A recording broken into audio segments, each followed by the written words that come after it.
super fresh at hot off the press. Artista update para sa inyong mga beshi. Hey Heidi, happy birthday to you. Thank you. Thank you. Si Kim Chu, parang fairy godmother sa set ng What's Wrong with Secretary Kim.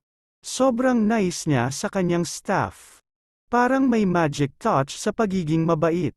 Pati mga staff, feeling nila everyday birthday dahil kay Kim. May cake surprise pa siya sa kanyang hair and makeup stylist na si Ate Heidi. At syempre mapapasana all ka na lang dahil kinantahan pa siya ni Kimi. At ngayong araw ay nasa Dinagyang Festival ang casts ng Linlang kasama ang ating Chanito Princess. Mga taga-Iloilo, ano pang hinihintay nyo? This is it na makikita nyo na si Juliana and Victor. We love you Kimi and Paulo.